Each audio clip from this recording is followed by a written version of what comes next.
So Mrs. Manikonda garu, and I will hand over the flower bouquet.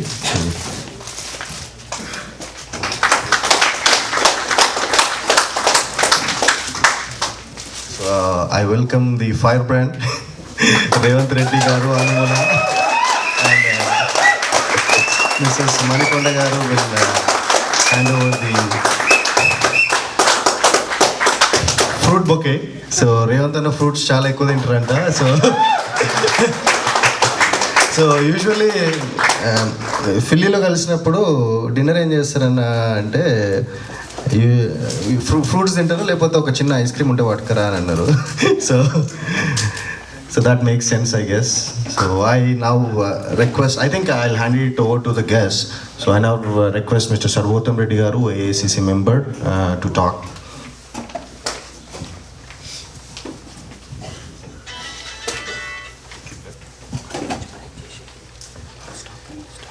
Good evening.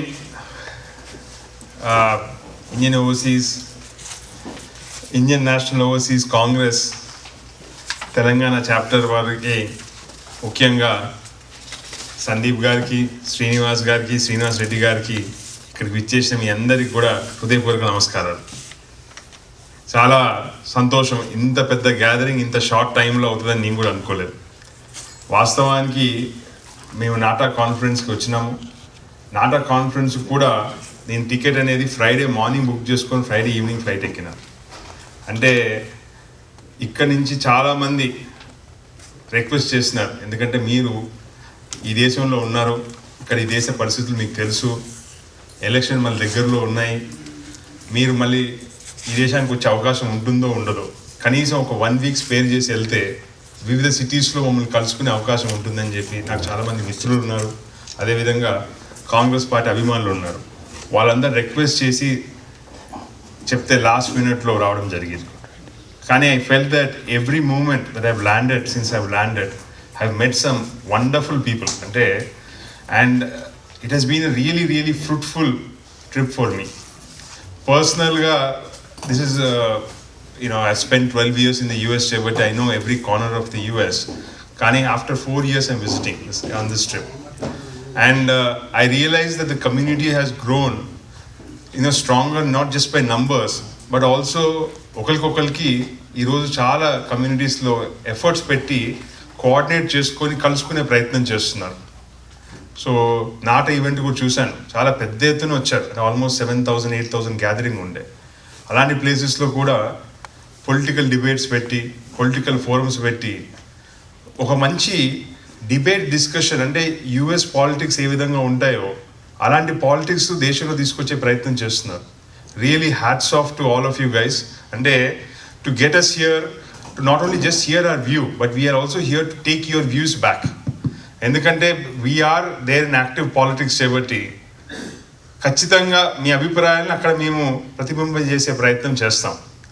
ఇందాక సందీప్ చెప్పిన విషయాలు నేను actually note చేసుకుంటున్నాను. అంటే I'm really amazed and surprised by the work that you guys are doing from being overseas. I'm really, I wasn't aware that, you're going through Telangana budget numbers and how you're getting data in. RTI gurinchi chepparu. So I am also somebody who's using RTI very actively back home. Ante 2005లో యూపీఏ ప్రభుత్వం RTI తీసుకొచ్చినప్పుడు ఏ ఉద్దేశంతో తీసుకొచ్చారో ఈ రోజైతే RTI ఆ విధంగా లేదు. Almost 13,000 GOs which have been issued after 2014 have been completely blocked. They are not in public domain.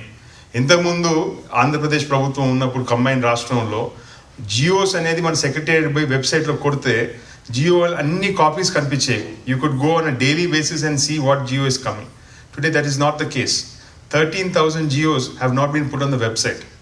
So ఇప్పుడు మనం RTI వేయాలంటే ఫస్ట్ ప్రశ్న వాడు ఏం అడుగుతాడంటే నువ్వు దేనికి RTI అడుగుతున్నావు అంటాడు. మనకు జియో నెంబర్ లేనిది మనం RTI అడగడానికి వీల్లేదు. సో అక్కడి నుంచి మనకి ప్రాబ్లం స్టార్ట్ అవుతుంది. తర్వాత నేను ఒక RTI వేసి ఈ మధ్యలో ఒక పిల్ ఫైల్ చేశాను కోర్టులో. అంటే the effort I had to put to get the RTI information was extremely difficult. అంటే first I didn't know what the GO number was. తర్వాత జియో నంబర్ 230 అని తెలుసుకున్నాను. తర్వాత దాని మీద RTI వేశారు. RTI వేస్తే కలెక్టర్ గారి నుంచి రెస్పాన్స్ ఏమొస్తుంది అంటే this file is very huge, So unless until you are very specific about what document number you are asking for, I cannot respond to this center. Then I had to bribe the department to get the file outside, because if I even get the file documents, it cannot be used in a court of law unless until it is gotten through an RTI. So I had to get that file out, find out all the communication document numbers, again put that in my RTI application, saying you asked me for the file numbers, so here are the file numbers, this is the communication data I'm looking for it. Atla data తీసుకొచ్చిన తర్వాత we've gone to court. And I was really, I've always seen courts from afar, and మీలానే court అంటే I thought ఖచ్చితంగా న్యాయం జరుగుతుంది, అంత correct data ఉన్నప్పుడు ఎందుకు జరగదు అని.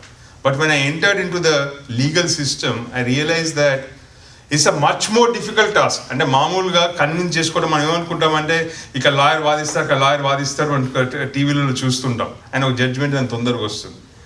అంతకంటే ముఖ్యము అసలు మన నంబర్ కోర్టులో రావాలి. Court systems are completely flooded with cases. So unless until you have some mechanism of getting your your case number assigned to the court, it will never see daylight. On anti-defections, there was a discussion in Sandeep Bangala garu chepparu. మా సూర్యాపేట మున్సిపాలిటీకి చెందిన 13 మంది counsellors party defect అయ్యారు.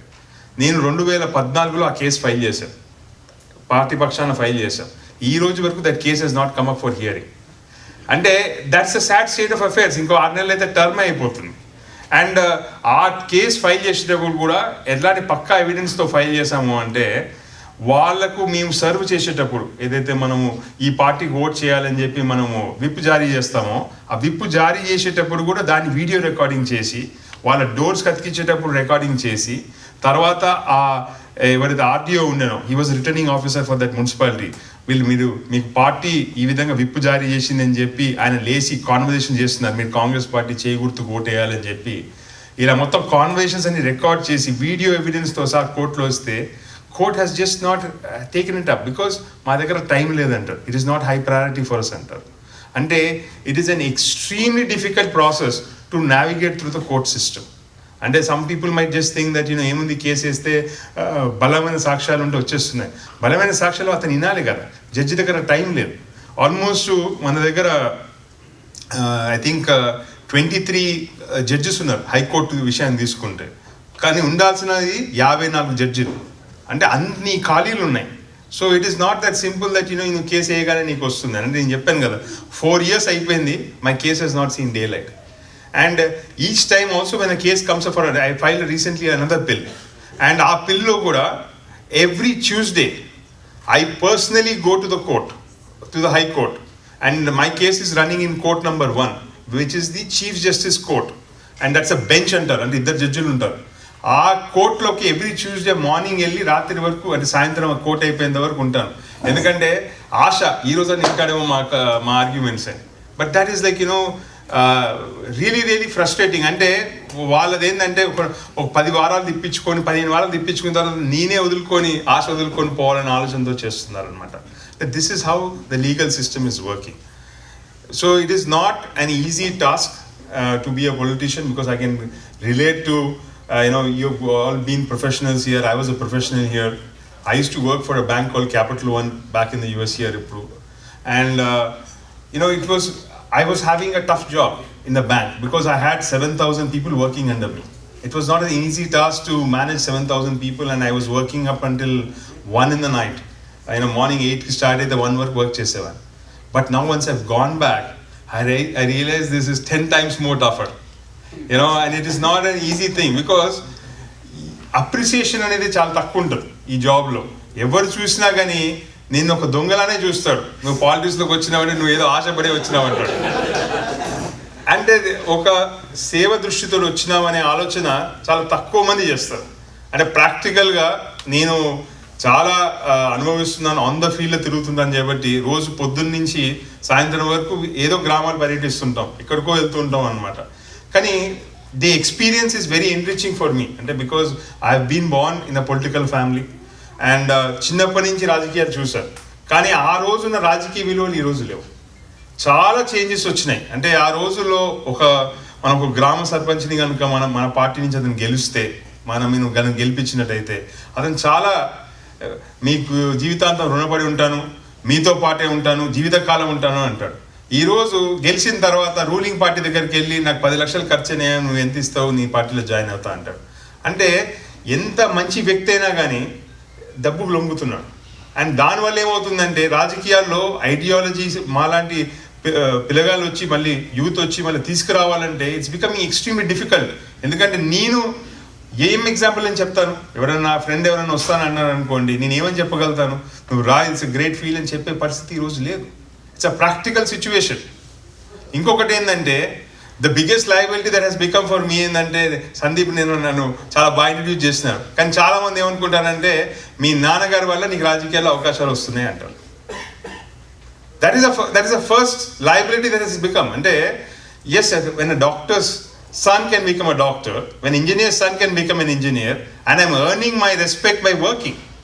I'm not asking for that something be given as a nakedo MLC padavi నాకు ఇవ్వడమో లేకపోతే Rajya Sabha seat ఇచ్చారు, nominate చేసి ఇచ్చారు అనేది కాదు question. I am ready to fight an election. Put me in a seat which is going to be the most toughest seat. In fact, there was a talk about Nalgonda by election వస్తుంది, కేసీఆర్ గారు ఆ నుంచి పోటీ చేస్తారు, వ్యక్తిగతంగా చేస్తారు, సుఖేందర్ రెడ్డి గారు రాజీనామా చేస్తారు అని చెప్పినారు. That time party said, will you contest? I said, absolutely. Why not? And see, I represent the Congress party ideology from my great grandfather joined the Congress in the 1940s. My grandfather was in the Congress. My uncle, my Pedananagar Congress lunde, Nanagar Congress lunde, Neen Congress lunde. We have never ever changed parties because, and that is, I'm very proud of that. And ఆ రకంగా మేము పార్టీలో ఇంత ఇమ్మడిబడి ఉన్నాము కాబట్టి మాకు party సిద్ధాంతాలు అంటే మాకు అంత ప్రేమ. ఇప్పుడు ఇండియన్ ఓవర్సీస్ కాంగ్రెస్ గురించి మనం చెప్పుకుంటున్నాం. We're and that's reason why if I am asking for a ticket, I am definitely I'm not ashamed about that. I have given up and my life, I've sacrificed certain things and I've gone back. I'm also an entrepreneur. I've given up my job, I've taken up agriculture, then again I started as an entrepreneur. But so there is nothing ashamed in terms of me asking for a position within the party or for an electoral position. Because I'm ready to fight for it. I'm not asking that I'm going to sit and take for it.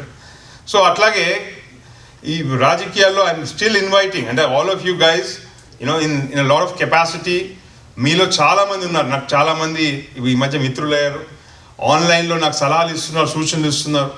I take every feedback seriously. Because ఇందాక అడిగారు question, డైరెక్ట్గా నన్ను అడిగారు, ఎన్ఆర్ఐగా నువ్వు వెళ్ళావు, మరి NRIs contribution అవసరం అంటే definitely you guys are thought leaders. అంటే because you see the world from very distant far off, అంటే you're seeing it from a very sky level. అంటే అలాంటప్పుడు మన ఆలోచనలు చాలా క్లియర్గా, క్రిస్టల్ క్లియర్గా వస్తాయి. ఇన్ఫ్యాక్ట్ తెలంగాణ ఉద్యమం స్టార్ట్ అయినప్పుడు NRIs led from the forefront. And I was in the US at that time. Telangana development forum లాంటి ఆర్గనైజేషన్స్ ఆ రోజే వర్క్ చేసి, in fact they criticise us because we were in the party in power those days. And in fact there was a conference call, I remember way back then when I actually enter the call. And నన్ను కూడా తిట్టారు. అంటే so ఆ విధంగా ఉన్నది. ఈరోజు 2014 తర్వాత the same NRI community has realized a grave mistake, that democracy is at stake in Telangana, back home, back in India with Modi and with KCR and JP. Today, because they are thought leaders, they are actually taking a step ahead. And wherever I go, in fact in Nata, there was such a huge gathering, but had it been prior to 2014, the conversation and the discussion and the mood in the room would have been very different. Today, people realize what's happening in Telangana, what's happening in India, Jayabati. I got so much of love and affection, I can't tell you. I'm really proud, and I was proud then, and I'm proud again to be a congressman, and I'm really proud of that. Annunnar Jayabati, there was also a lot of discussion about projects, redesign, and things of that, so Anna can tell better. But personally, I've been seeing all the projects that are happening in the state. And ఒక్కొక్క project తీసుకొని analyse చేసినట్టయితే, ఇప్పుడు Kaleshwaram project, it's such a big project. Anywhere you hear, that topic comes up. And ఎట్లా ఉంటుందంటే, నా భూతో నా భవిష్యత్ అంటాడు ఒకడు, ఇంకోటి వచ్చి ఇది డిస్కవరీ ఛానల్లో చూడాల్సిన ప్రాజెక్ట్ అని ఇంకోతను అంటాడు. గవర్నర్ గారు స్వయాన పోతాడు, అసలు ఈయన కల్వకుంట్ల చంద్రశేఖరరావు కాదు, Kaleshwaram చంద్రశేఖరరావుగా పిలుచుకోవాలంటాడు. ultimate what they are trying to see and show there is that nobody understands what the project is all about. I am 100% sure that his ministers, they don't understand the project. Yes, there are some people within the cabinet, especially 4 of them, they understand how much of commissions they are going to get from this project. But apart from that, they actually don't understand that, because ఇంతకుముందు Pranahita Chevella project కట్టేటప్పుడు the project katte height was 150 meters above sea level. So now what they have done is they have moved the project further down at 100 meters above sea level. ఈ 100 meters sea level పంపించడం వల్ల problem ఏమవుతుంది అంటే you have to reverse pump the water. అంటే this is a very very extraordinary thing, అంటే going against nature.